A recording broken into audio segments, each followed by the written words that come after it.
AI म्युजिकको बारेमा त सबैलाई थाहा छँदैछ। अहिले सबैतिर टिकटकतिर पनि अन्त पनि सबै एआई म्युजिकहरू नै भाइरल भइरहेका छन्।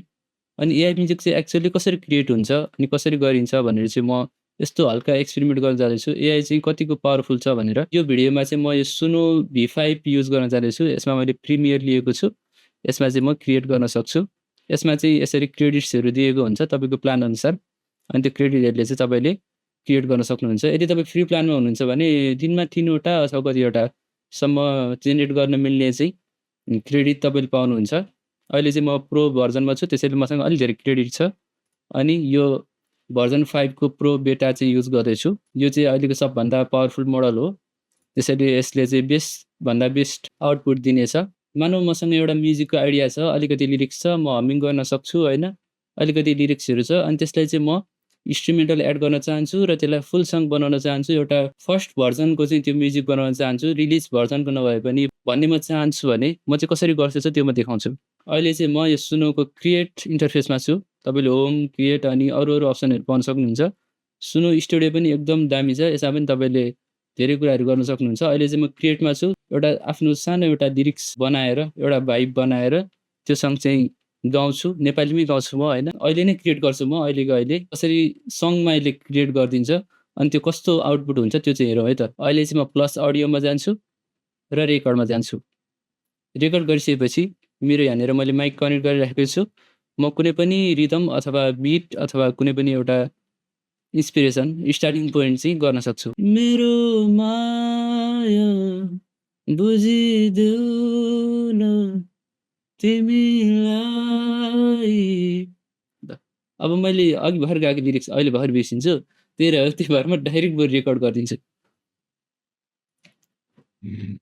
माया तिमी मिस्टेक भइसक्यो।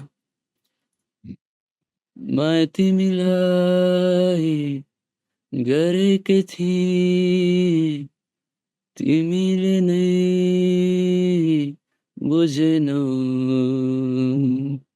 माया तिमीलाई चाहेकै हुँ तर तिमीले चाहेनौ। के गर्नु यस्तो माया जहाँ मैले मात्रै चाहेँ। के गर्नु यस्तो चाह जहाँ तिमीले चाहेनौ। माया तिमीलाई गरेकै थिएँ तिमीले चाहेनौ। यस्तो ब्याड गाएको छु मैले होइन। अहिले म भिडियोको लागि मात्रै हो कि यति छोटो टाइममा बनाइरहेको छु होइन। अनि कसरी गर्छ भनेर एउटा टेस्ट हो कि यो। सो डोन्ट जज मी। अलिकति टाइम लाएर, अलिकति राम्रो लिरिक्स सोचेर, अलिकति सिनेरियो क्रिएट गरेर अनि यो यस्तो अवस्थामा भएको मान्छेले चाहिँ कस्तो गाउँछ त होइन? के भन्छ त? त्यो सिनेरियो क्रिएट गरेर उ गरेर गर्नुपर्छ नि त। त्यतिकै गाइदिइरहेको छु कि फ्लोमा। अलिकति फ्लो मात्रै मिले हुन्छ भन्ने स्टाइलले। यसलाई म सेभ गरिदिन्छु। यसरी सेभ गरिसकेपछि कभर, एक्सचेन्ज र सेभ टु लाइब्रेरी अरू पछि युज गर्नको लागि लाइब्रेरीमा सेभ गर्न मिल्छ। अहिले म कभरको युज गर्छु अनि कन्टिन्यू गर्छु। कन्टिन्यू गरिसकेपछि यसरी मेरो क्लिप चाहिँ अपलोड हुन्छ। अनि यसले लिरिक्स पनि आफै डिटेक्ट गरेर यहाँ लिरिक्स ट्याबमा लेखिदिन्छ। हामीले लिरिक्सको भन्दा पनि आफ्नो भोइसको चाहिँ जुन छ त्यसलाई चाहिँ प्रायोरिटी मानेर गराउनुपर्छ यसलाई चाहिँ। यसरी मेरो 1 मिनेट 5 सेकेन्डको अघि भर्खरको र अडियो चाहिँ अपलोड भइसक्यो। अनि लिरिक्समा चाहिँ त्यसले डिटेक्ट गरेर यसरी चाहिँ कोरस, भर्स छुट्याएर होइन, भर्सहरू छुट्याएर यसरी गरिदिइसकेको छ। तर हामी यो चाहिँ अलिकति लिरिक्सको चाहिँ युज गर्दैनौँ किनकि लिरिक्सको युज गऱ्यो भने सब एआई नै हुन्छ। एआई नै हुन्छ मतलब मेरो त्यो जुन मैले प्याटर्नमा गाएको छु त्यो प्याटर्न टुट्न पनि सक्छ के। त्यसलाई चाहिँ थोरै इन्सपिरेसनमा राख्नुपर्छ। अनि स्टाइलमा चाहिँ म जस्तो स्टाइलमा चाहन्छु त्यस्तो लेख्न सक्छु। स्टाइलमा चाहिँ हामीले धेरै कुराहरू एआईको प्रम्प्ट हो यो होइन। यो चाहिँ मेन प्रम्प्ट हो कि जस्तै हामीले च्याटजिपिटीहरूमा प्रम्प्ट हाल्छौँ नि, मेन प्रम्प्ट त्यो जस्तो प्रम्प्ट हो कि यो स्टाइल प्रम्प्ट भनेर चाहिँ एकदम पावरफुल छ होइन। तर म चाहिँ के गर्छु सिम्पल प्रम्प्ट लेख्छु अहिले, धेरै त्यस्तो लेख्दिनँ। यहाँ तल हामीले यो यसरी अपलोड भएको भोकल हेऱ्यौँ भने यसले पनि थोरै प्रम्प्टको आइडियाहरू चाहिँ दिया हुन्छ कि solo male vocal performance in a traditional Nepali folk style. यसले जुन सुन्यो नि यो मैले रेकर्ड गरेको भोइसको त्यसको डिटेल हो कि यो चाहिँ, तर यो चाहिँ एआईले लेखेको। अहिले म यही युज गरिदिन्छु स्टाइलमा, अनि केही हटाउनु पऱ्यो भने पनि हटाइदिन्छु है त। स्टाइलहरू यो स्टाइल नहोस् मेरो सङमा, यो स्टाइल यो जनरको होइन भनेर मैले स्टाइल एक्सक्लुड पनि गर्न सक्छु। यो चाहिँ नगर भनेर चाहिँ यसमा प्रम्प्ट दिने हो। अनि भोइस जेन्डरमा चाहिँ म मेल गरिदिन्छु, अनि लिरिक्समा म्यानुअल नै गर्छु।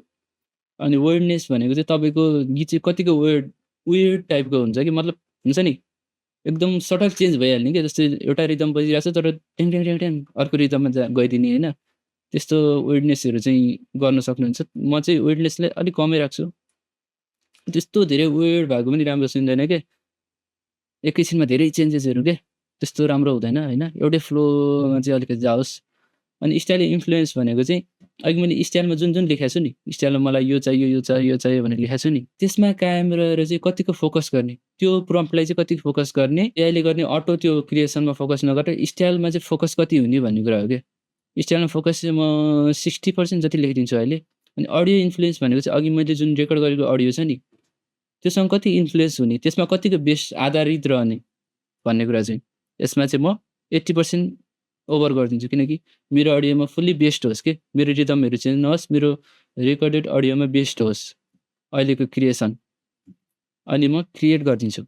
अब हेरौँ यसले कस्तो प्रोडक्सन दिन्छ। अनि यदि हामीलाई अलिकति मन परेन भने के चेन्जेसहरू गरेर फेरि यसलाई रिजेनेरेट गराउँछौँ। अनि म चाहिँ अहिले यो इयरफोनको युज गर्छु है त।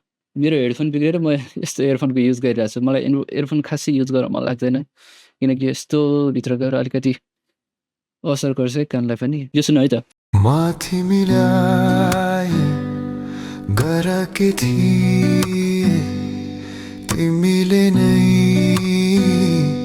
बुझेनौ, माथि मिलाई। अनि एउटा कुरो जुन यसले भोकल क्रिएट गर्छ नि, नेपाली भोकल क्रिएट गर्छ, त्यसमा चाहिँ पर्फेक्सन छैन कि, स्पष्टता छैन। तर हामीले यो ट्र्याक युज गरेर चाहिँ आफ्नै स्टाइल राख्न सक्छौँ नि त, आफ्नो गीत बनाउने भयो त आफैले गाउन सक्छौँ नि त। मेरो पोइन्ट अफ भ्यू चाहिँ के हुन्छ भने म चाहिँ यसमा रेकर्ड गरेर अनि ट्र्याकहरू जेनेरेट गरेर अनि आफ्नो भोकल त्यसमा इनपुट गरौँ एफएल स्टुडियो अथवा कुनै डमा गएर चाहिँ, अनि त्यसलाई चाहिँ मिक्स एन्ड मास्टर गरेर फुल सङ बनाऊ भन्ने चाहिँ मेरो इन्सपिरेसन, मेरो वर्क फ्लो चाहिँ, मेरो आइडिया चाहिँ त्यो हो कि खास। त्यही भएर चाहिँ मेरो पोइन्ट अफ भ्यूबाट चाहिँ ठिक छ पर्फेक्ट भोकल नबने पनि। चाहेको तर तिमीले चाहेनौ,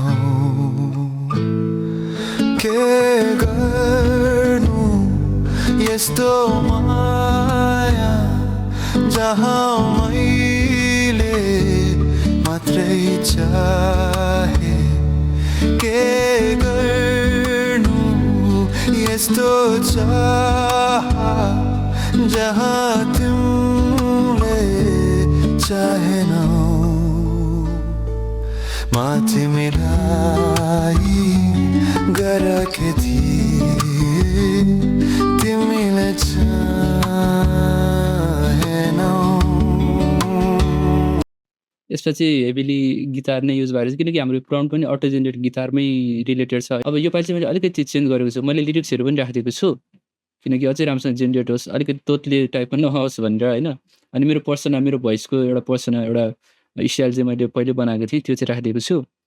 अनि यो भयो। अझै मैले चाहिँ यो गरेको चाहिँ अझै शुद्ध नेपाली वर्डहरू अलिकति उच्चारण गरोस् भनेर हो होइन। हेरौँ कति गर्दो रहेछ। अनि वेटनेस, अडियो इन्फ्लुएन्स चाहिँ अलिकति म कति 90% राखिदिन्छु है त। हेरौँ है त अब चाहिँ कस्तो हुन्छ। ओके, यो सुनौ।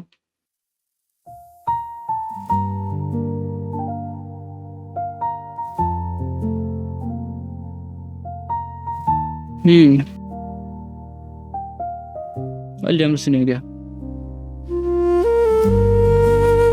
वाउ,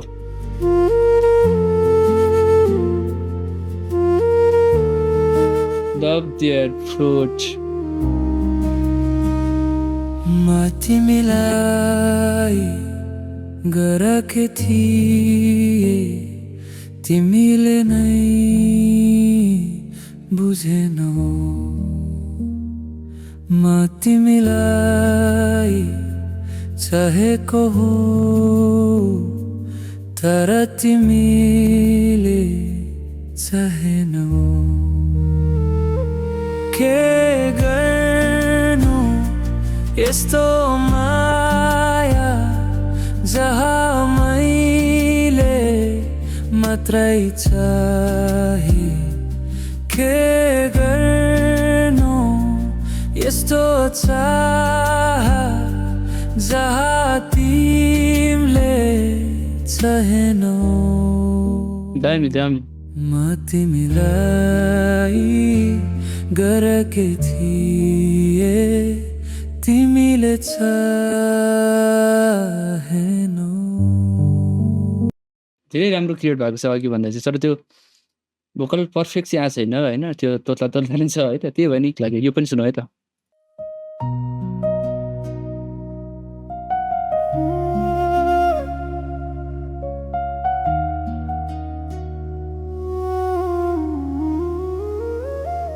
म तिमीलाई गरेकी थिएँ, तिमीले नै बुझेनौ। म तिमीलाई चाहेको हुँ, तर तिमीले चाहेनौ। के गर्नु दामी दामी। यस्तो माया जहाँ मैले मात्रै चाहे। अनि अफकोर्स मैले त्यो र भोकल त्यो रेकर्ड गर्दाखेरि राम्रोसँग फ्लो पनि मिलाएको छैन कि राम्रोसँग। अहिले मैले भिडियो चाड बनाउनु पर्ने भएर चाड क्रिएट गरेको लिरिक्स हो नि त, त्यही भएर यदि त्यो पर्फेक्टली भोकल पनि त्यो फ्लो मिल्छ भने पक्कै पनि यो अझै राम्रो हुनेछ। के गर्नु यस्तो चाह जहाँ तिमीले चाहेनौ। म तिमीलाई गरेकी थिएँ, तिमीले चाहेनौ। लभली इन्डिङ भयो क्या त्यहाँनिर। यस्तो दामी लाग्यो मलाई। तर एकदम पावरफुल हुँदैछ एआई चाहिँ होइन। अल अबाउट कसरी प्रम्प्ट दिने अनि कसरी यसलाई युज गर्ने। टाइम पनि गएको थाहा नहुने कि यो अहिले मैले युज गर्न थालेको 3-4 घन्टामा यत्तिकै बस्यो भने मलाई टाइम गएको थाहा हुँदैन। ए रात परिसक्यो अनि टाइम गइसक्यो, अरू नै के गर्नुपर्ने समयमा म के गरिरहेको छु भन्ने नि हुन्छ कहिलेकाहीँ त। आफूलाई मन परेको कुरा गर्नलाई चाहिँ टाइम गएको चाहिँ थाहा नहुने रहेछ। जस्ट म दिनभरि रातभरि यही मात्रै गरेर बस भन्यो भने म यतिकै गरेर बसिदिन्छु। अनि बनाउँछु पनि होला केही इन्सपिरेसन लिएर भनेर सोचिरहेको छु। तर धेरै दिन भइसक्यो मैले अहिलेसम्म एउटा पनि बनाएको चाहिँ छैन होइन। मैले क्रेडिटहरू युज गरेर एक्सपेरिमेन्ट चाहिँ धेरै गरेँ। अहिलेको लागि चाहिँ bye bye. See you in next video.